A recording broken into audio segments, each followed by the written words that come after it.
wanted to prevent as many people as possible going through the pain that I'd experienced. I refused to believe that life is 51% evil. I had experienced such severe suffering from the age of like 7 years old, in order to at least create my own story that the world is 51% good, I made it my mission to help one person not go through what I'd been through. And I made a pact with God. In my darkest hour, I literally looked up at the sky and I'm like, I don't see a way out of this other than dying. But if for whatever reason I don't die, I promise you, I'll devote every waking minute to giving back in this space. But you can't break me to smithereens, otherwise I can't serve at all. I am joined by Mitch Wallis, and I just said before we hit record, I haven't been this excited about an interview since I interviewed Lael Stone. So that's where I'm putting Mitch. I'm just so excited to have you here, and thank you so much for being here. Breanna, it's my absolute pleasure. And I know we're going to talk about conversations today, particularly as it relates to helping someone through a mental health issue. And I just want to start off by acknowledging that in my book, I write about that like 99% of having a real conversation is the energy that you bring, not the words that you say, and how that is actually the bedrock of psychological safety. And we're often unaware of the brand and the vibe that we're putting out. And I just want to say that your vibe is incredibly warm and inviting. So thank you for leading by example. Thank you. That's beautiful. And I want to start with, it's a Monday morning. I always ask guests to start the week. It's perfect. What is something that you are celebrating or something that you are grateful for right now? Good question. I try and do gratitude as a frequent and ongoing part of my everyday routine. But maybe I'll tell a story. So at the moment, the wallpaper of my phone is some jacaranda trees. And it's because I had a moment a week ago where I just moved into a new apartment here in Sydney that I love. And I did work in the morning, went for a run, came back, had a swim. And then I was eating lunch at the local kiosk where the guy knows my name and, it feels very community focused. And I sat down and I took a moment where I inhaled and I looked out at the jacarandas and I thought, for the next 7 seconds, everything is perfect. And that didn't mean that my life is exactly where I want it to be in every domain, but it meant that even with it flawed, I couldn't ask for anything more. My family is healthy in this moment in time. My best friends love me with their whole heart. I'm doing purpose-driven work and it's progressing. It might not be at the Everest, but it's growing. I'm physically healthy. The little things like I love where I live. I just bought a new car, like milestones, but most importantly, my mental health is where it's at. And I feel peaceful and joyful and the capacity to experience the full gamut of emotions, which for a long time I wasn't able to do because I was so debilitated. So I took that photo and reminded myself that everything might fall apart in 30 minutes, but right now in this moment, it's all perfect. And so I'm grateful for the chapter that I'm currently in. And what is something that is a challenge for you right now? A challenge would probably be staying in the middle of ambitious and grateful. Oh, yeah. Tell me more about that.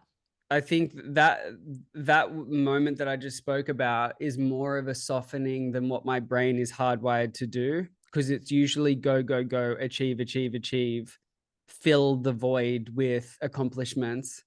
And although that's far less present, the more healing I do, particularly in the last 6 years, which has been like a super fucking trajectory of therapy and, a whole life evolution. But there is inherently in me as a type A overachiever that found a lot of identity from that, a need to do. And I think my challenge is finding that tightrope of using that as an asset without turning into a curse. That feels like the curse of every type A person. It's that staying grounded while still wanting and desiring evolution all the time. I Yeah, feel that. Mm. agree. So you are obviously extremely passionate about mental health, about emotional intelligence, about wearing your heart on your sleeve, real conversations, and all of those beautiful things. I'd love to know the why behind your story. What was it that drove you to this place that you are now? My why is that I wanted to prevent as many people as possible going through the pain that I'd experienced. And my kind of a derivative or a build on that why is that I refuse to believe that life is 51% evil.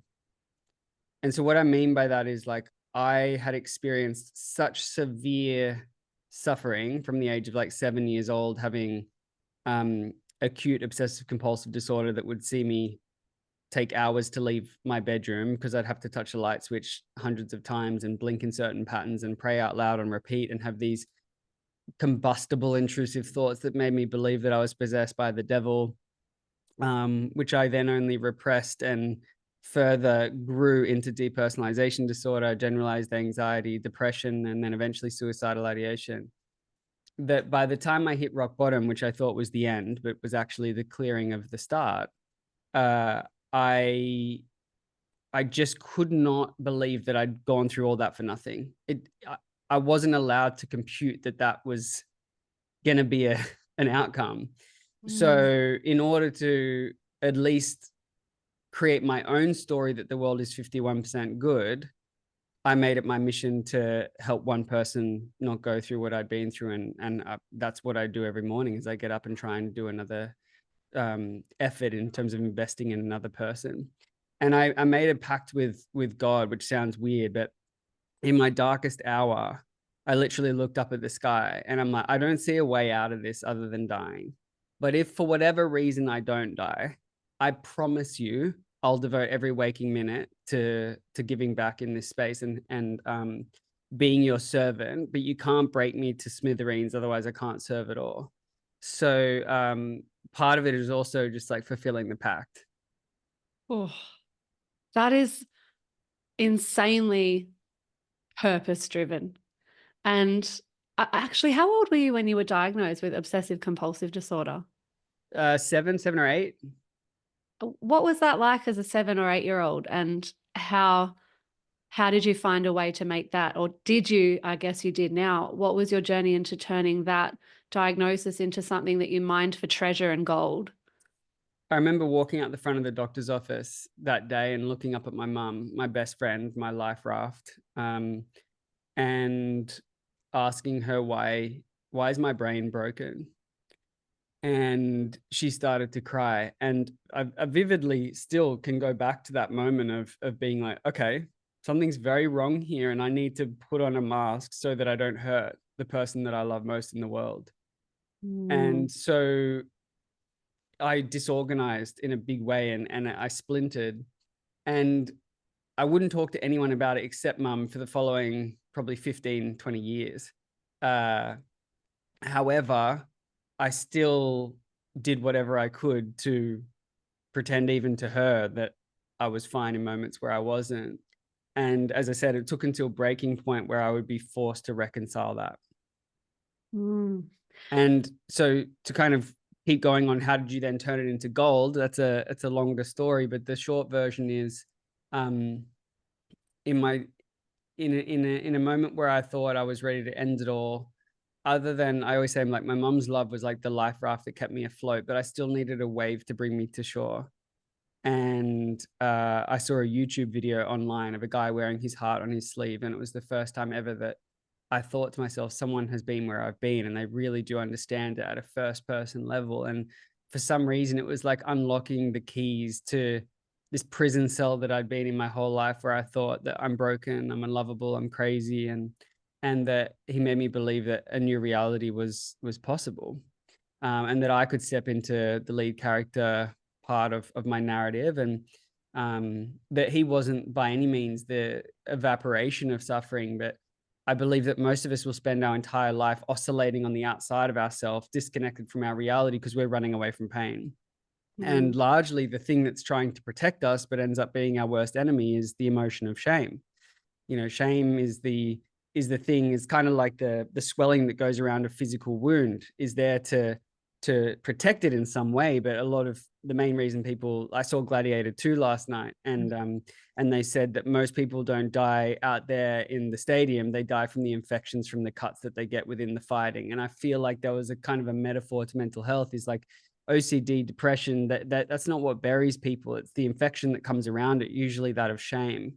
And when we see ourselves in someone else in our whole truth, it doesn't necessarily, heal the broken bone underneath, but what it does do is A, clear a whole bunch of suffering, and B, give us the means to be able to heal from the inside out properly once and for all. And so I kind of just want to be Harris, this random YouTuber who I've never met, for someone else every day when I wake up. Have you reached out to this YouTuber? Yeah, I get asked that a lot. I reached out to him once in 2017 after I first saw his story, and he's not like a famous person. You wouldn't know of him. He's a couple of hundred views on the video type thing, a true miracle that I stumbled across it. But he didn't write back, and that was so helpful for two reasons. The first was that it showed me now, as someone who works full time in this space, that you don't have to have a one-on-one clinical relationship with someone to be helpful. Like, I now use education platforms at scale. I have charities that work at scale. They're all extensions of me and my want to be helpful. And he, by putting his story online, that was enough. Like, which leads me to part two. Not only did he teach me through that you don't have to get back to everyone. It's important to have boundaries and let your work do the heavy lifting, but also that his humanity would almost certainly let down his archetype. Like, what he represented was so much more important than who he actually is. So there's only coming down from there once I meet him. So it's enough for now.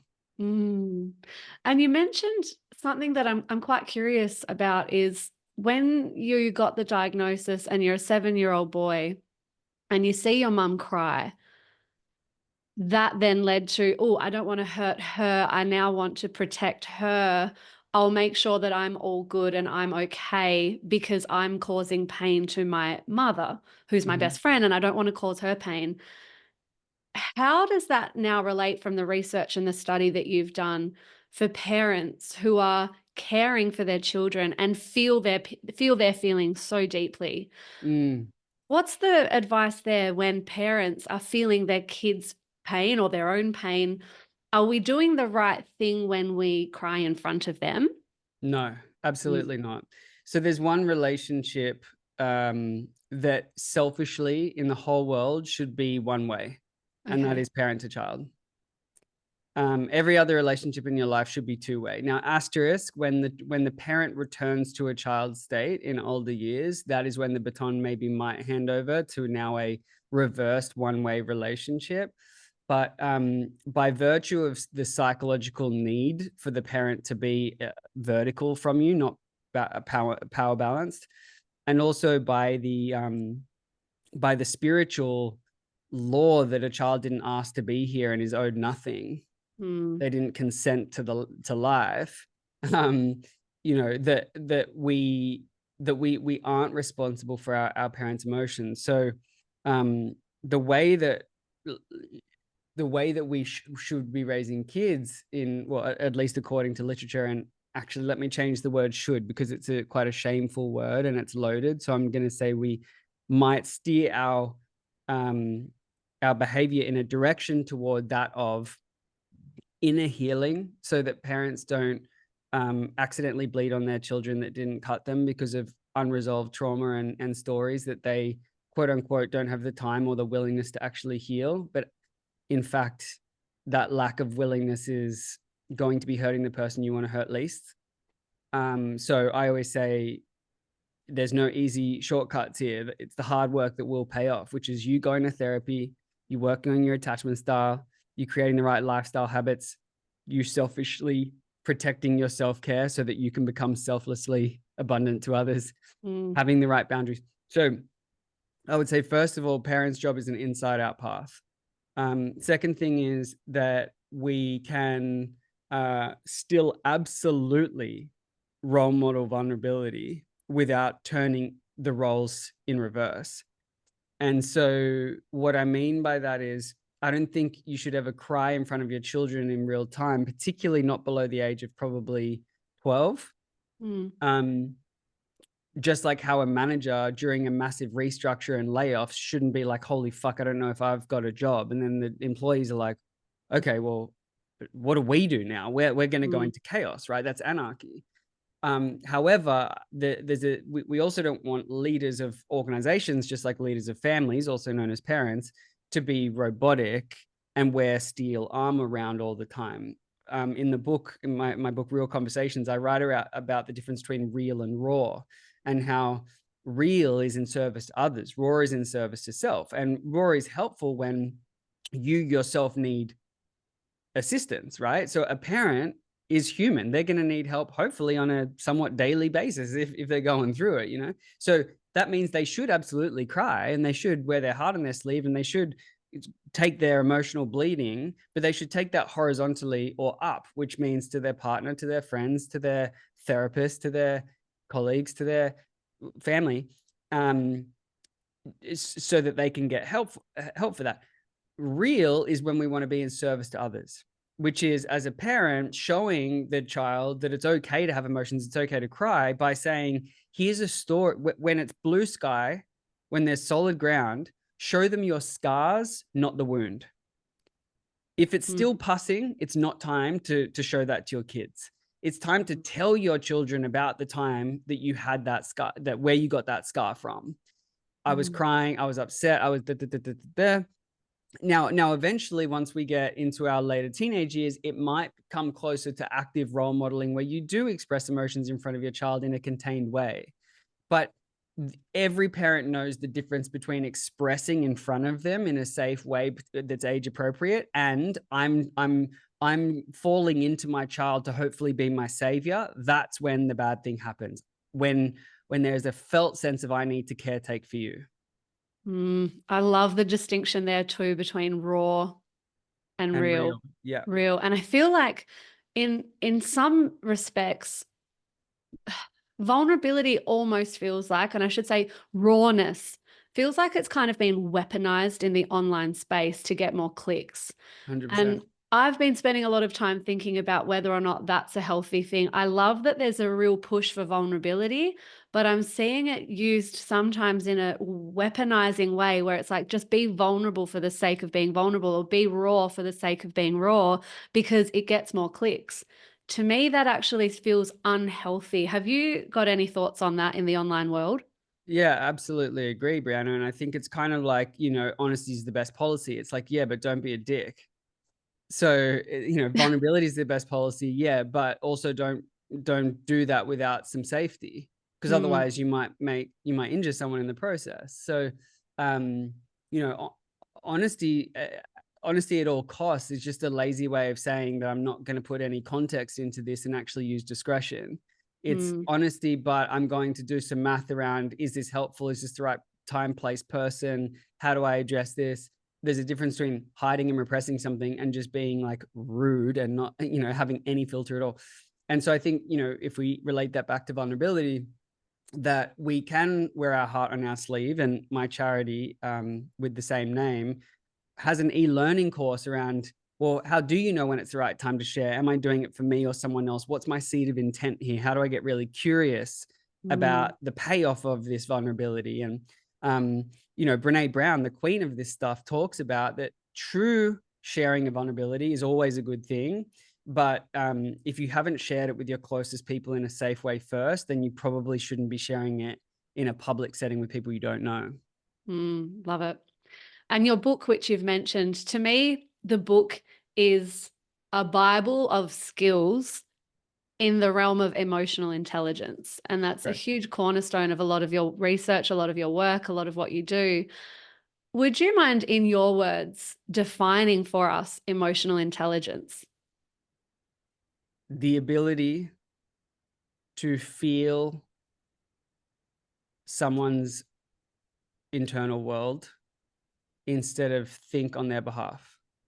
Ooh, I have not heard that definition. I love it. Me either. I just made it up then. I intuited it, but that's like also kind of the EQ model is the ability to trust your gut, your intuition, and your emotions as much as you trust your reason, logic, and intelligence. Um, and, even in business, I'm not negligent by the fact that I throw away numbers. I have OCD. There's Excel out the wazoo. But truly, the main decisions I make as someone that now works with some of the biggest companies in the world, and somehow I'm earning more money than what I did at Microsoft in a big way, which was never my intention, but here we are. And my for-profit business now funds my not-for-profit charity, and this whole orchestra of beauty has kind of created out of that. The best decisions I make in business are intuition based. And so for me, emotional intelligence, at the heart of it lies this word that we don't often discuss called attunement. And attunement is our interoceptive, which means our internal emotional awareness ability. So like, I know that I'm feeling something because my chest is burning, and therefore I know that means I'm angry, or my hands are trembling, which means I'm nervous. I have an interoceptive body awareness of my emotional state, and I use that as almost a tuning fork to dial into the state of someone else in real time. And emotional intelligence isn't just an afterthought. It's not a fad. It's part of our nervous system. We literally have mirror neurons in the brain, which is the reason why I have any sense of what it's like to be Breanna.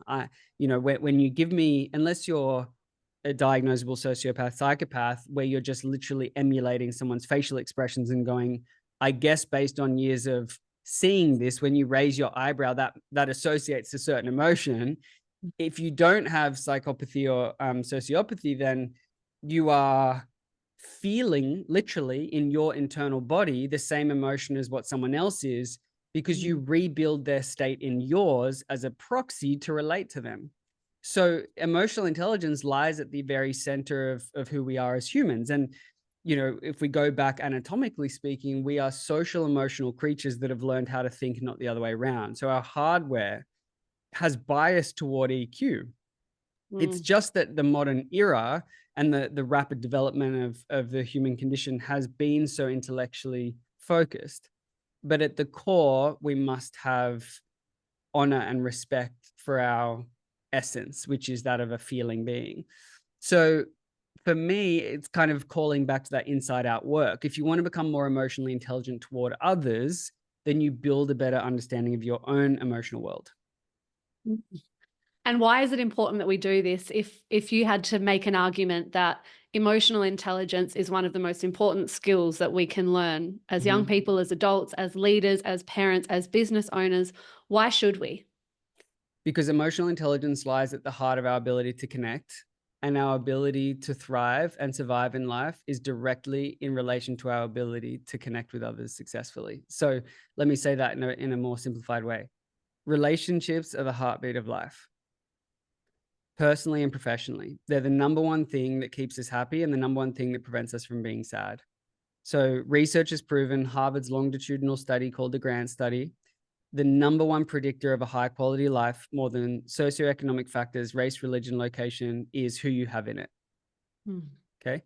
So the number one thing that prevents us from being unhappy as well is the quality of your relationships, because a meta-analysis of over 10,000 PTSD patients showed that it's someone's ability to feel supported before, during, and after the trauma that has more of an impact on their downstream symptoms than the frequency or size of the trauma itself. So the degree to which you're supported through something is more of a determinant of your later suffering than experiencing the thing itself. So our ability to have supportive relationships are our greatest chance of having a good life and preventing a bad life outside of our genetic predispositions to mental illness.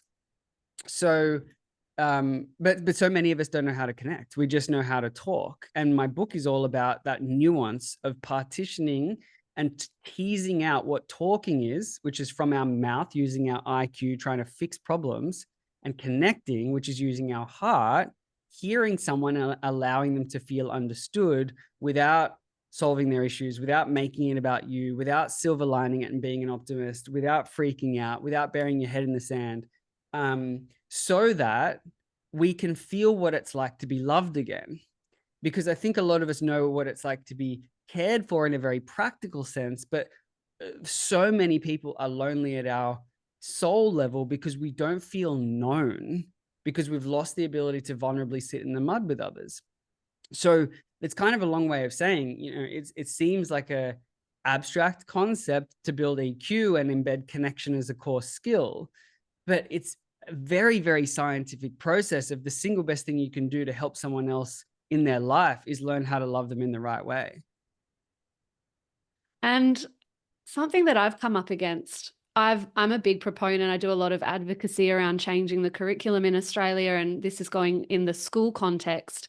A lot of the kickback that I get when I present in the media or anything like that is EQ's new age for a bunch of hippies. We're here to Mhm. teach arithmetic, we're here to teach maths and English and science, and that sort of school of thought. And my argument to that is always, it's not a case of one or the other. It's a case of one helping and supporting and complementing the other. My belief is that when we nurture EQ, people tend to perform better academically and can access their IQ. Because if you walk into an exam and you can't regulate your emotions because you have stories saying there's too much pressure, I can't do this, if I fail, I'm a failure. It doesn't matter how much IQ you have if your EQ, if your emotional regulation isn't in check. And what I've found since going from the school path to the business path, same thing. You can have the best strategies, the best launch plan, the amazing spreadsheet, all the KPIs chucked in and the data and all the right things. But if you can't handle the shame of, oh my gosh, this launch didn't do well. Oh my goodness, my client didn't re-sign. The same thing happens. Business doesn't grow because it's our EQ actually that seems to be the main block. Is that this? Am I on the right path there? Absolutely. I would say for two reasons. A, the reason why we educate people for the most part, other than the human right aspect of it, is that so that they can get a good job and provide for themselves and their family, right? And but the longer you spend in the workforce, the more you try and understand that subject matter expertise, once you've hit a certain level, is pretty ubiquitous. Like it's quite and even more so with the rise of AI, that's becoming outsourceable, right? So the thing that you really trade on at work is your ability to collaborate and get stuff done as a team and be highly engaged. And it's not just the things that you do, but it's how you do that thing that is as important to you getting a job, keeping a job, and getting promoted. So, relationship skill building is so key economically. And the best leaders that I've ever seen, and some of the richest people I know, if you want to just put a capitalist lens on it, are those that are best at bringing the best out of people, as opposed to just the writing the code or engineering the bend on the chassis. It's those that know how to create thriving teams, psychologically safe, high performing teams. So there is a very strong business case for why this should be in the curriculum as a child, so that we can create good business people of the future.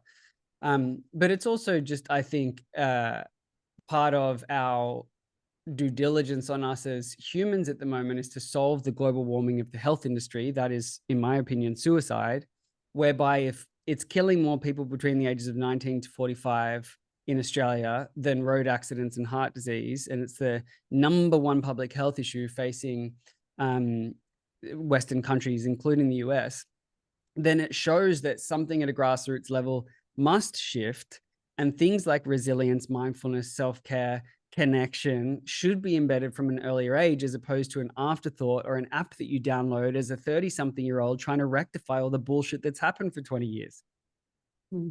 Couldn't agree more. And if somebody listening is like, cool, okay, I see the argument. They're still in their head probably. Logically, this makes sense. I should be a more emotionally intelligent, safe, psychologically safe human. Mm-hmm. How does one start? Plug, buy my book, Real Conversations. Yeah. I always follow that up with, no one's getting rich off a book, trust me. In the corporate space, the reason I made the book is because it's, a $25-$30 piece of material that most workplaces will pay $1,000 a person to put through the workshop and the program. So like, this is so that people can have it for very, very cheap. and get access to these EQ tools, literally down to the sentences as to what to say when someone is needed the most, when they're experiencing the highest level of emotional pain.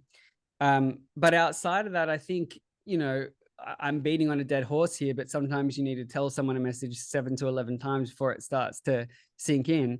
Do the work internally. Get curious around what parts are within me that feel unresolved, that I might have to lift the hood up on and pay attention to. And usually under the guidance of a therapeutic practitioner, whether that's counselor, psychologist, or otherwise, you will get the best results. 100% of the time, that will pay off. Now, it doesn't mean that 100% of the time you'll get that fit on the first go.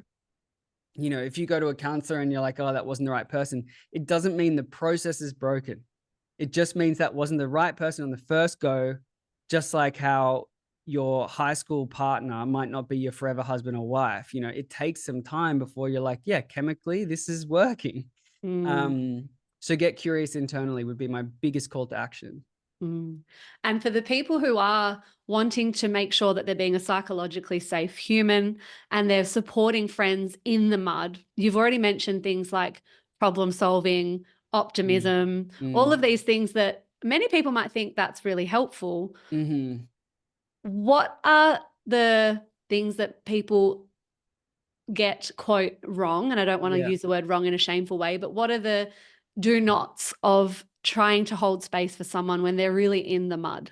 Yeah, and shout out to you for calling out the lack of not wanting to shame people, Breanna, because I think that sometimes we are so scared of getting it wrong that we double down on our less helpful ways, because Mm, shining light onto the mishaps or mistakes causes so much pain that it's easier to sit in the familiar poor behavior.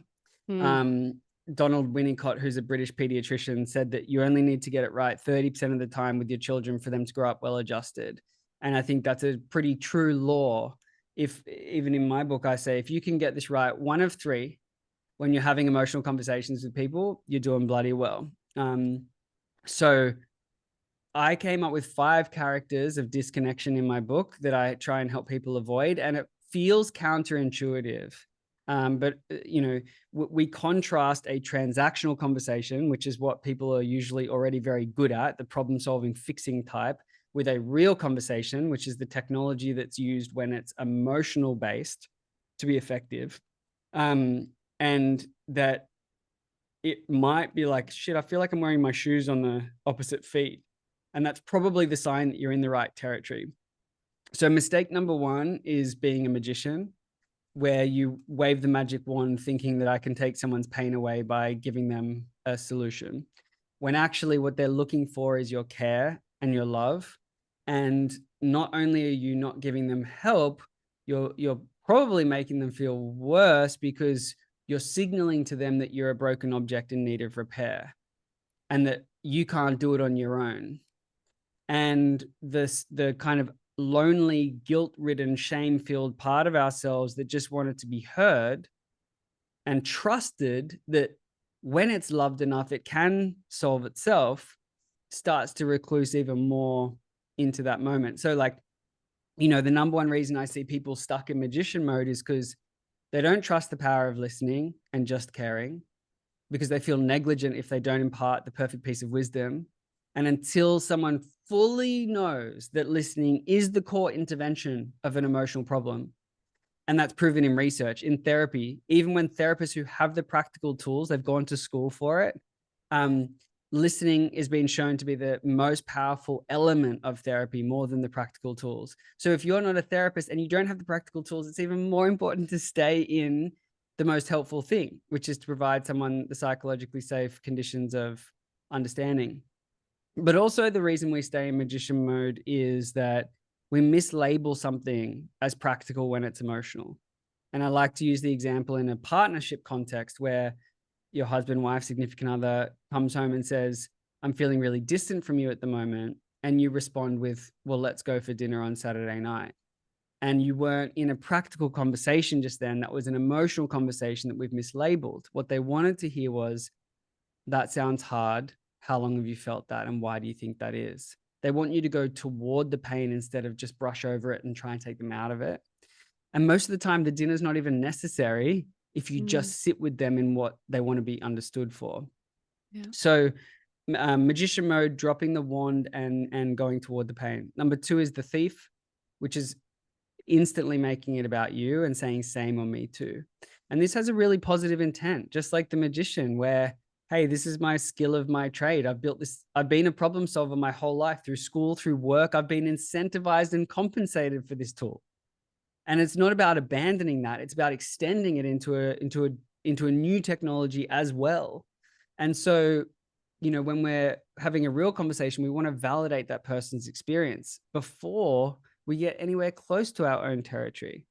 So instead of, you know, just jumping in with a story of your own, it's saying, you know, that sounds hard.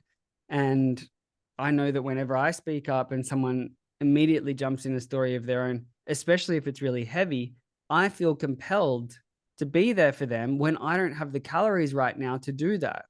And I thought that this was the time that I get to lean on you for this moment. You can lean on me in 5 minutes time, but can I just have a moment to lean first? Mm. So it's getting curious before we shift into the same and me too. The third is the blind optimist, where we silver line and sugarcoat things that just needs to be heard. And I think we do this because we conflate acknowledgement as agreement. We think that if we let something be, that we endorse or condone that person's behavior or that situation, that they're wrong, when actually you're just sitting with truth. Anything but sitting with truth is technically delusion. So we're delusionally constantly trying to tell someone how to think different instead of meeting what is. Now, that's not to say that we want to encourage a generation of victims that roll around in their own wallowing, but that's a very black and white mindset. There's a middle ground between the wallowing and the constantly delusional shift to not sitting with truth, which is called meeting someone at point A before you guide them to point B. The fourth mistake is the helicopter, which is freaking out when someone needs you to just be a stable object of listening. Hardest role not to be a helicopter as a parent because we embody the child's emotions so much, which is very understandable. But if you take a physical injury as an example, if your child fell off their bike and brought their graze to you, and they're crying, saying, you know, look at what just happened. If you just cried back, the child's going to be like, oh, so there's no difference between me and you. The world is chaos. We're enmeshed. But if you didn't acknowledge the graze at all, they'd be like, the world is completely unsafe and rigid, and I'm going to have to do this on my own. The emotional world is the same. If they're bleeding out and emotionally and you freak out, you will make the blood rush faster out of that wound. You have to be contagious with calm. Now, it doesn't mean that you need to be a robot, because I have a charity called Heart on my sleeve. I am the definition of advocating for emotional expression of authenticity. What I am saying is that when someone is in emotional distress, yes, you better be strong. And the moment that ends, you should lean on someone else and distribute that emotional labor to them, where they be strong for you and then someone be strong for them. And the whole system will work fine if we domino it. When it doesn't work is when we hold it all to ourselves, or we can't be an island of sovereignty, because separateness is as important as togetherness. Just like how yin needs yang, individuality needs relationship. But when we over index on one side is when the seesaw gets out of whack. So helicopterness is countered by internal stability, and choosing water over gasoline. The fifth mistake is the ostrich, which is where we bury our head in the sand and go, I opt out of the whole EQ thing. It's just not my bag. It's just not who I am. And that is just a cop out. It means that you're not courageous enough to look internally and see how you can grow, because all humans can meet that moment. And we can all sit in a little bit of discomfort, you know, like I think ostriches sometimes, and trying not to shame, but just being honest in a kind way that is filtered right now, is that ostriches have this really good intent to be like, I don't want to press on a sore spot. But actually, by not bringing it up and avoiding it altogether, you kind of make it a heavier burden for someone to hold on their own. And that a lot of the time we're trying to say harden up, you know, we shouldn't need to talk about that. but it's actually, ironically, the fear of sitting with an uncomfortable emotion that's making us ostrich in the first place, which isn't very courageous. It's the ability to say, I don't even know what to say, but I'm here to listen, and that I won't make this go away, and that I won't bury my head in the sand, that you are grieving this person, or that you are going through this breakup. And I know that I don't need to fix it. I just need to hold space for it. And instead of handing that tissue, it's just telling someone to take their time. So they're the 5 things that are less helpful, when the most helpful response is to lean into the pain, to listen, and to hear them out. Is there I'm being massively I'm generalizing now. Is it often men who go more towards the ostrich and the problem solving, and maybe women who go into, oh my gosh, I'm going to feel everything with you? I'm totally projecting from my own experiences here. But Yeah. is there some sort of correlation with gender here? I would say, to use your words, and agree with your point, that, as a generalization, yes, I think there is that trend. And the reason is because those 2 characters speak into the heart of attachment styles. Again, massive generalization and not necessarily true, but an anxious attachment style, anxious preoccupied, women are slightly more likely to experience, which is that, enmeshment. You are me and I am you, and I'm selflessly putting your needs above mine. But that, as a result, means that I don't get my own needs met probably as much. My self-respect goes down, and blah blah blah. I don't say no when I really want to. And men lean out of vulnerability and connection, life's greatest medicine, and what makes it 3-dimensional and worth living, and kind of say, I'm putting this at arm's reach, and I'm actually fearful of what I could feel should I let my heart be on my sleeve, and that it is that dismissive, avoidant nature. So that's probably why, more than anything, is it speaks to an attachment style thing than it does a gender thing.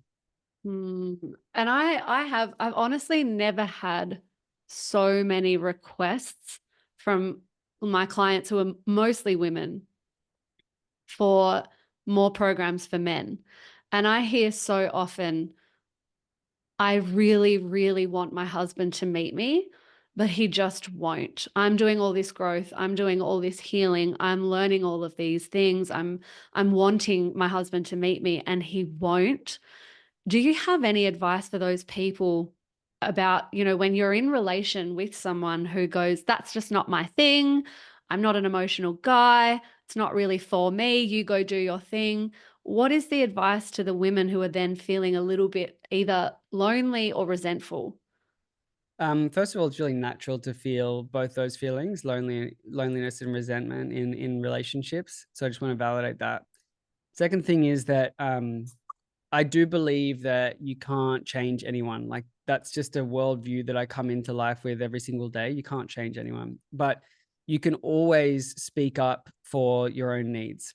And I think one of the tools that's most helpful, and I unpack this at length in the book, is by, when you're feeling like you can't attach to someone in a stable way, and you'd like conditions to be different, separate feelings from behaviors, right? So if someone is, let's say you're on this growth journey where you want to feel more peace and more happiness and more purpose, but your partner isn't going on that same journey as you, well, you have no right to tell them that they should be feeling more of a certain thing, right? You only have a right to comment on the behaviors that affect you.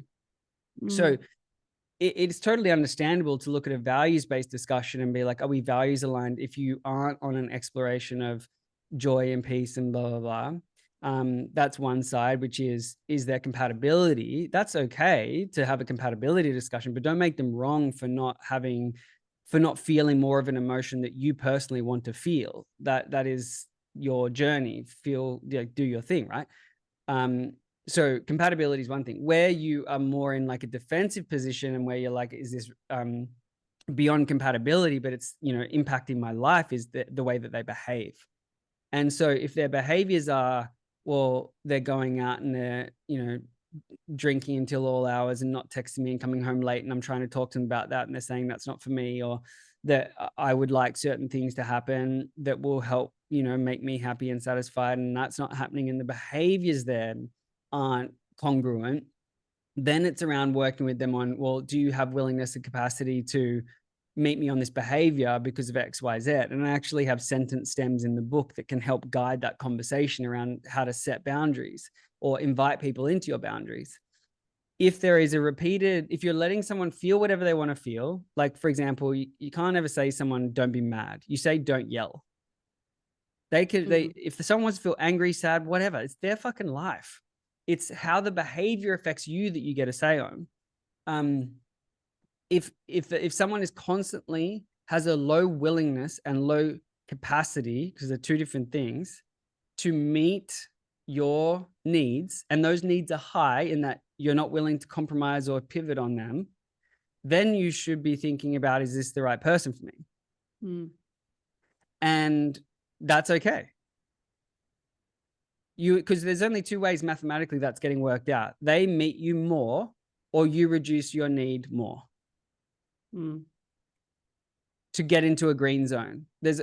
Right? We're in perpetual, we're going from green to orange to red. The only way to get from red or orange back to green is the need reduces or the behavior improves. That's it. And you made the distinction there, which I think is a really good point, the difference between willingness and capacity. Could you just expand on that a little? Yeah. So your partner in that example might have high willingness, low capacity, which means I really want to do better, but like my ability to like grow and stick to things or, change my behavior is just really low. I'm just not good at this. I've never seen it role model in the past. Like I really want to do better, but I just can't seem to get it right. The inverse is also true, which is low willingness, high capacity. I'm really good at learning stuff. At work, I get promoted really quickly based on feedback. But in this romantic relationship, I'm choosing not to do that. And then there's both where you get low willingness, low capacity, which is I don't want to, and I can't, even if I wanted to. And then there's high willingness, high capacity, which is I really want to, and I'm capable of doing it. And that would be the green light. That would be the best conditions. If someone has in the early doors, I think high willingness is more important than capacity, because to some extent capacity can be learned. And when there's high willingness, there's it shows that the right seeds of intent are there as well. And I think it goes back to what you said exactly.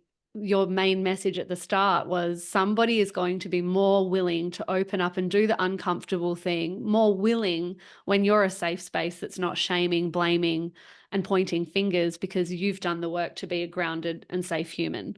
Yeah.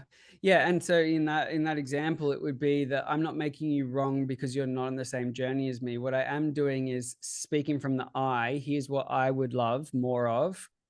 Because of it would support me in giving them a payoff and an incentive and making those behaviors like achievable and realistic. And yeah, aligning to, because it's something that's important to you versus something you want to change in them. Like, because whenever a finger comes out and points in that direction, they will double down on their position, even if they don't agree with it, purely out of like certainty bias and negative bias to defend what's known. Because the ego will come out. Mitch, I could talk to you for hours and hours and hours, but I'm Likewise. so conscious. I'm so conscious of your time. So I want to wrap this up and change gears very quickly. And this is a rapid fire sort of question. So whatever comes first is perfect. If today was your last day on earth and you had one message that you were going to impart your gift with to the world, what was the message that you would share with the world? It's always the same 4 words: go towards the pain. Oof. Every single thing I've ever learned in psychology, through my lived experience, through my master's degree, through starting a charity, through speaking around the world, just living generally, research, blah, blah, blah. It seems to be, in my opinion, that almost every psychological payoff will happen when you go toward the pain instead of walk away from it. If there's a hard part, you got to go through it, not around it. I love it. And we're going to just drop the mic right there. Thank you so much for being here. Where can people find you and where is the best place? We spoke a little bit about your preference or your suggestion for how people could consume your book. Would you mind just sharing that on here? I think people would love to hear it. Yeah, you can get the physical version at any good book retailer. Just type Real Conversations. The audio book just came out, which I personally think is rad because I read it, and so therefore you'll hear it in the way that I heard it in my own head when I was writing it. You can go to mitchwallis.com. Wallis is with an I-S, not an A-C-E. We're one of the weird subtypes of the Wallis clan. On all the socials, I've got a podcast and all that good stuff. Guys, I'll put all of it in the show notes. And once again, Mitch, from a personal lens, I just want to say thank you so much. Wow. Oh, the camera dropped. Camera's like, we're out. And a camera we're out of here. Gotcha, Yeah. you said we were done. Yeah. Thank you. I am very, very passionate about the work you're doing, particularly in schools and with principals. And I think that that's going to change generations to come. And I'm really, truly grateful for someone like you in the world doing this work. Oh, I'm grateful for you hosting conversations like this, Breanna. I really appreciate it. Thank you. If you found this video helpful, please don't forget to hit like and maybe consider subscribing. This really, really helps to grow this podcast, and it is a massive mission of mine to get you incredible guests and to increase and up level all the production so that I can help you to create your dream life, to get the most out of yourself, the most out of the people that you serve. And so please hit subscribe now, and I will see you back here in the next video.